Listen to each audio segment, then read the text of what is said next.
Assalamualaikum warahmatullahi wabarakatuh. Kembali lagi di Insight. Bagus ya. Tapi itu lengkapnya sih Insight. Jadi ini siaran adik bersama dengan saya Adi Putranto, dosen Prodi Komunikasi Unisa, dan juga fresh from the oven. Dia baru saja mendapatkan gelar sarjananya, Mbak Elida Akun Karisma. Tepuk tangan dong. Perjuangannya sampai segitunya akhirnya bisa. Oke. Ya, ini kita akan ngobrol bagaimana asiknya Mbak Elida di last game, yaitu sebelum jadi sarjana kan kita harus nulis proposal skripsi ya. Nah, kita akan ngomongin itu tapi lebih kepada metode penelitian kualitatif yang Mbak Elida gunakan. Nah, oke, sehat? Iya, alhamdulillah. Alhamdulillah sehat. Terus sekarang Elida gimana dengan gelar baru? Banyak bebannya. Banyak bebannya. Iya. Oke. Ya semoga ilmunya kemudian gelarnya nanti bisa buat Elida lebih keren di kemudian hari. Amin. Ya, selamat pokoknya sudah jadi sarjana ilmu komunikasi. Saya mengundang ke sini untuk kita ngomongin tentang kualitatif. Karena kalau salah sebenarnya kualitatif ya? Iya, Kualitatif. Nah, itu tentang apa kayaknya stereotip penderita Sigonevia dalam film Joker. Nah, film Joker teman-teman. Asiknya kalau di komunikasi film jadi skripsi ya? Iya. Oh, gitu. Nah, dulu waktu memulai kenapa kok saya mau meneliti film itu kamu dapat hidayah apa kok bisa harus film dan harus Joker gitu. Film Joker kan cukup fenomenal ya. Iya. Oke, silakan Mbak Ida mungkin bisa dijelaskan. Oke. Dulu sebenarnya tuh saya ini suka banget nonton film. Terutama ya film-film yang action atau superhero itu film-film favorit saya. Kebetulan ketika semester 7 ketika ada penelitian mata kuliah penelitian kualitatif dan kuanti, itu pas banget film Joker itu rilis. Ya, jadi kelihatan tuanya ya berarti. 2019 kan? Iya, 2019 iya gitu. Terus rilis kebetulan fenomenal. Terus saya ketika nonton kayak ini sebenarnya bagus nih diangkat jadi penelitian, kayak banyak sisi-sisi yang nggak cuma sebenarnya banyak orang yang harusnya tahu nih sisi lain dari Joker gitu. Makanya saya tertarik, terus kebetulan ketika kuliah juga diarahkan untuk meneliti film. Jadi saya makin yakin buat ambil itu jadi penelitian gitu. Nah, pertama kali kan ini film kita semua nonton film Joker ya. Kita tahu bahwa dia banyak sekali penghargaan dari mulai Golden Lion sampai Oscar juga si aktornya dapet ya. Nah, itu bukan hanya sekedar film, tapi dia bisa jadikan penelitian itu. Langkah pertama yang Elida lakukan tuh apa sih untuk membangun pendahuluan di proposal itu gimana sih? Yang saya ambil jadi tolak utama nih kok ambil penelitian ini sebenarnya dari penyakit yang dipunyai si Joker ini. Ya. Jadi kan sebenarnya banyak juga film-film lainnya yang bahas tentang skizofrenia. Nah, saya tuh ngerasa penderita skizofrenia itu di film tuh stereotipnya atau yang ditunjukkan itu hal-hal yang buruk terus. Nah, saya tuh penasaran nih di sini tuh gangguan jiwa dari si Joker tuh ditunjukkannya seperti apa? Apakah masih sama dengan film-film skizofrenia lainnya ataukah beda? Gitu. Merasa kesulitan nggak untuk membangun di awal itu? Jadi, aku ingin meneliti Joker di bagian ininya, merasa kesulitan nggak? Iya, kesulitan sih, tapi alhamdulillah sih dibantu oleh dosen pembimbing saya. Iya, jadi emang diarahkan gitu. Oh iya gitu. PTW gue. Nah, jadi terus kenapa memutuskan memakai kualitatif? Kenapa tidak kuanti? Kenapa tidak mix method gitu? Kenapa kuali? Ya. Ada apa dengan si kuali? Kalau menurut saya sih pada saat itu, karena itu kan waktu keputusan ambil ini belum ada pandemi seperti ini. Oh iya, benar ya. Belum ada pandemi. Nah, saya sih milih ini karena saya kan orangnya ya agak mager gitu ya. Jadi saya tuh bayangannya ke nggak akan seberat Kuanti. Kuanti harus cari data kemana-mana gitu. Kemudian saya juga kan suka sama film, jadi saya sepertinya walaupun berat nih harus nonton berkali-kali, tapi sebenarnya saya bakal enjoy karena saya suka nonton film. Oke, jadi hobi yang jadi mengantarkan jadi sarjana ya, ini kalau boleh dibilang gitu. Nah, jadi kalau saya boleh komen dari kamu main Joker itu suatu yang benar-benar jenius kalau menurut saya. Kenapa? Karena memang di situ si film ini dia akan menjadi film sebagai media hiburan ketika memang tidak ada daya kritis kan dari kamu. Nah, ternyata si tokoh Joker itu dia itu tidak sehat. Dia menderita sesuatu yang namanya schizophrenia. Nah, di mana itu tertawa, dia tidak bisa merasakan tertawa berlebihan ya? Apa gimana sih sebetulnya? Kalau skizofrenia ini yang ditunjukkan di film lebih kayak dia itu penyakitnya itu datang dari kekerasan yang diberikan ibunya ketika dia masa kecil. Kemudian dia nggak bisa membedakan antara halusinasi dan mana yang dialami secara langsung gitu. Itu keren sih. Jadi kritisnya terbangun di situ, dan membangun kritis saya pikir tidak bisa dari satu film aja kan. Kamu pasti beragam film, bahkan superhero nggak? Iya. Superhero ya. Jadi kalau saya dari keluarga DC ya, villainnya ya, musuhnya ya. Iya, betul. Nah, tapi si villain itu kemudian dikontraskan si sutradara menjadi sosok yang apa sih meme-nya itu Joker lahir dari orang baik yang tersakiti ya gitu. Kamu berangkat dari situ, kamu buat penelitiannya dan kamu pakai metode kualitatif. Teorinya pakai apa? Semiotik. Lawan Barthes. Oke. For your information, semiotik lawan Barthes itu dia berbicara tentang dua pemaknaan. Yang pertama adalah makna, yang kedua adalah mitosnya. Nah, dari mana makna itu adalah sebuah tanda yang dia menjadikan mitos. Nah, Elida bergumul di situ. Bergumul tuh apa ya? 1, 2, 3 dia harus meneliti ini.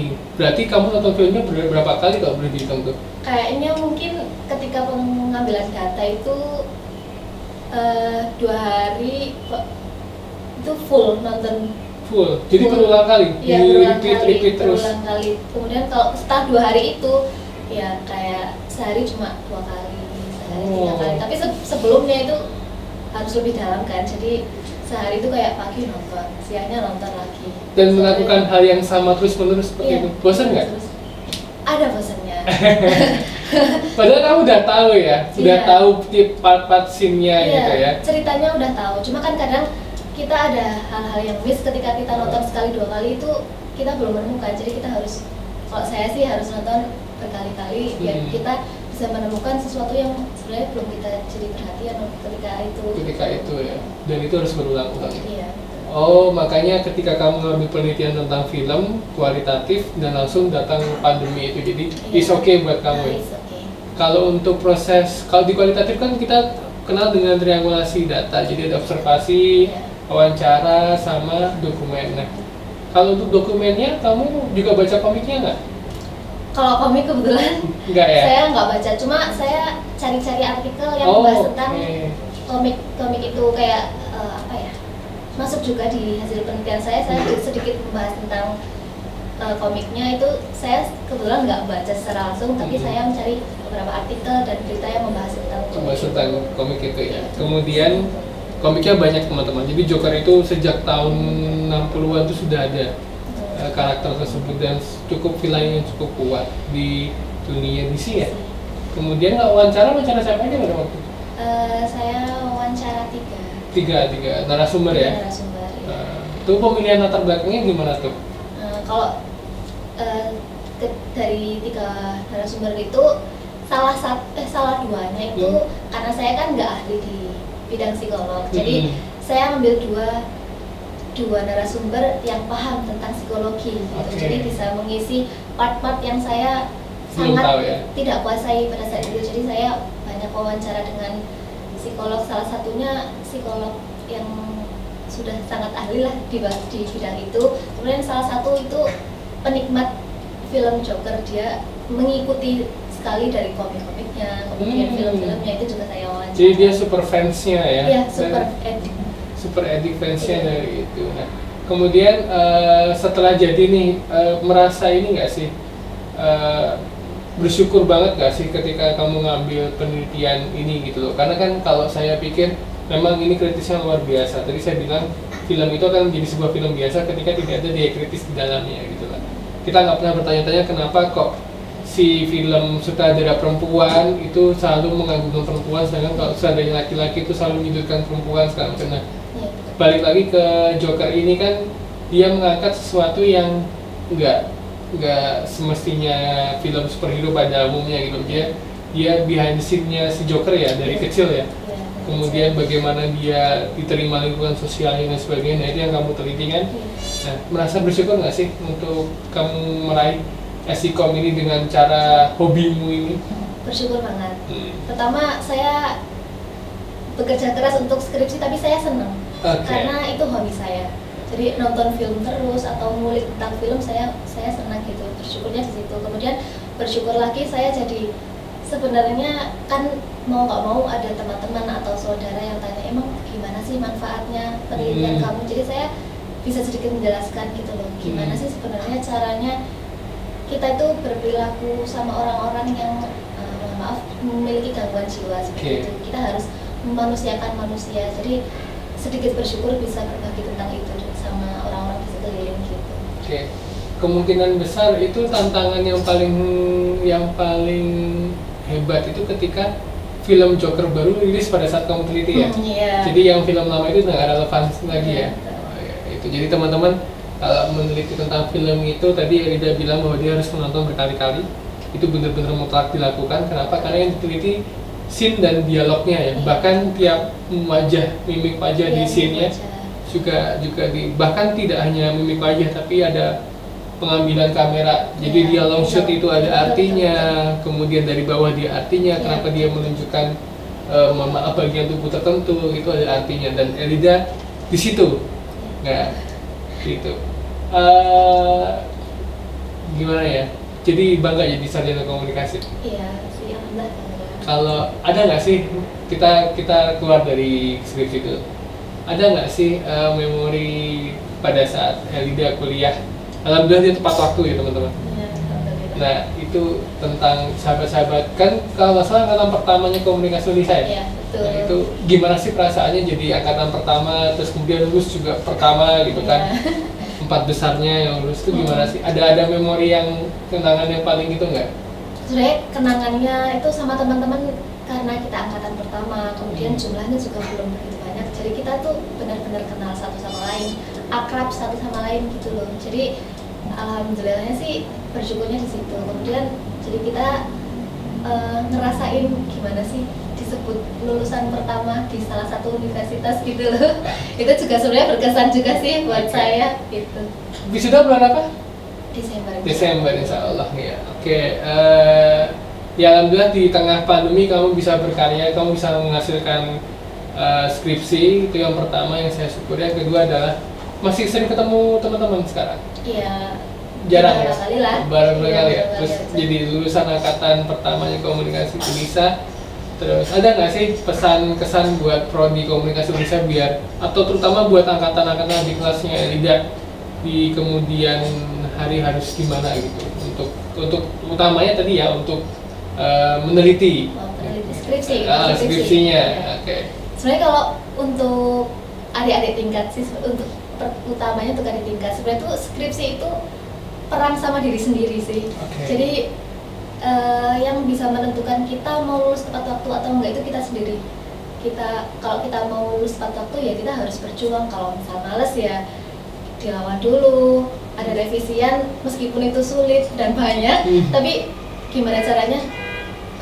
Refreshingnya nanti kita kerjakan dulu revisiannya sampai selesai, baru setelah itu kita boleh perubahan atau yang lainnya gitu. Jadi jangan sampai menunda revisian seperti itu sih. Itu pesannya buat adik tingkat. Tapi kalau untuk prodi pesannya ya pokoknya terima kasih banyak sudah membimbing saya 4 tahun ini gitu. Sip. Elida, thank you, sukses buat kedepannya. Saya secara pribadi dan juga secara prodi menantikan kisah sukses apa yang akan kamu hadirkan di alma matermu nantinya. Itu jadi ini bukan acara tangis-tangisannya, saya nggak nangis. Saya tersenyum. Jadi bangganya adalah ketika ada satu mahasiswi dari 4 lulusan pertama yang dia bisa hobi jadi skripsi, itu why not gitu ya. Nah, Betul. itu aja sih yang mau kita sampaikan ya. Iya. Terima kasih, sampai ketemu di insight berikutnya. Elida, thank you sudah datang jauh-jauh dari Wonosobo ya. Iya, Wonosobo, saya culik ke sini terus saya di sini aja gitu kan. Jadi nggak nunggu kedatangan beliau dan akhirnya udah hadir dengan alumni statusnya ya. Walaupun belum dapat kartu apa itu namanya, kartu alumni apalah. Thank you Elida. Iya. Itu jadi teman-teman buat yang ngambil mata kuliah metode kualitatif, kuantitatif yang akhirnya menjadi skripsi, jangan ragu, mulailah dari hobi. Mungkin itu ada salah satu tips. Nah, iya betul. Ada satu tips bahwa ketika kamu hobi di satu bidang, kamu tekuni dan kamu punya daya kritis di situ, ini bisa jadi penelitian. Dan itu hanya di Prodi Ilmu Komunikasi Unisa. Nah, kalau mau daftar Prodi Komunikasi masih bisa ya sekarang ya? Masih. Nah, sekarang masih bisa, jadi jangan lupa untuk selalu follow @PMB Unisa Yogya dan juga kunjungi website resminya pmb.unisayogya.ac.id untuk nanti kamu jadi Unisa Muda, karena dari sinilah semua perjalanan masa depanmu dimulai. Thank you, saya Ade, Elida pamit, kurang lebihnya mohon maaf. Assalamualaikum warahmatullahi wabarakatuh.